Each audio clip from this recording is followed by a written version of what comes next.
Hi everyone, I'm here today with my good friend Anna Hernandez, and we wanted to talk to you today about something that's very important. It's been on our minds for a while. We wanted to talk to you about our ideal husbands.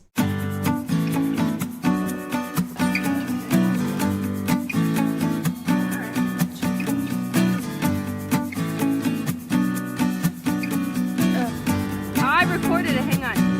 That's right.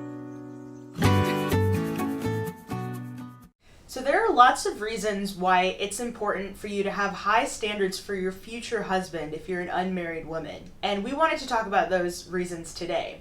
The one that I radically think of, which it's a little extreme, but I think it brings home the point. You're choosing the spiritual leader of your family. You're choosing, in worst case scenario, let's say, you pick your husband, you get married, you have kids. Worst case scenario, you were to die. Is he capable of bringing your children to heaven? Or is he just not even going to care and your children will, fall into an immoral life? That would be horrible. So you have to look at it that radically, because that is an option, and the immortal life, the immortal souls of your children are extremely important. You want them with you in heaven, and so you have to choose a man who will be able to lead your kids to heaven.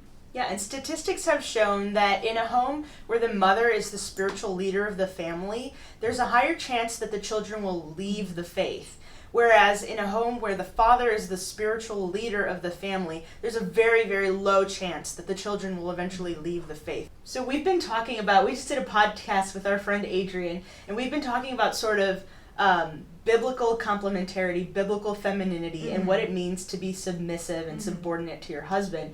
And we're talking about how having the luxury of choosing your husband is not something, it's a modern invention. It wasn't always this way, and we're very lucky to be able to choose our own husbands. The reason that you want to have high standards is because once you're married, you will have to be submissive to your husband. That's part of the deal. And you want to have somebody that you can trust to make the right decision, and someone you know is following God's will, right, Anna? Absolutely. I think you right now as a single woman have the prudence, have the discernment to be able to pick a good husband, a husband that really aligns with you in morals and values, so that once you are in this covenant of marriage, this sacrament, you're able to easily submit to his will, because it's not going to be a clash, because you guys are already so aligned, so already with the same view, same focus, same goals, that it's not going to be a cross. It's not going to be burdensome to be submissive to your husband. And I think that's why it's so important to pick someone who is aligned with you in the most important things, in your most important priorities.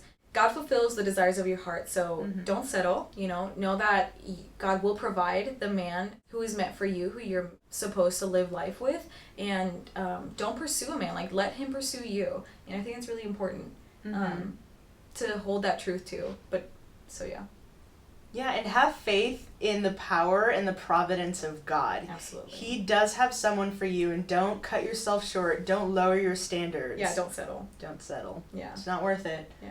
And then also, one of the last things that I could say, you have to pray for yourself. You have to be the woman that, this list that we just made, I have to become the woman that this man will be attracted to, that this man will seek. I have to live up to the standards that I set out, right? So I need to become the woman that my future husband will want to seek and pursue and live life with. So always you have to be striving to virtue and striving to grow closer to God.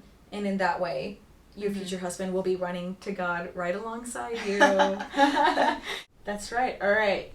In a minute, we're going to compare. We wrote 2 separate lists of our ideal husband attributes, and we're going to compare. We haven't compared before, so this is brand new. Yeah, we have not seen each other's lists, so we're going to surprise each other on camera. And how the kingdom of God is open to everyone.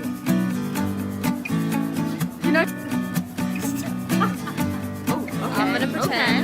I'm gonna pretend. Emily, tell me what you just did to my pasta. No.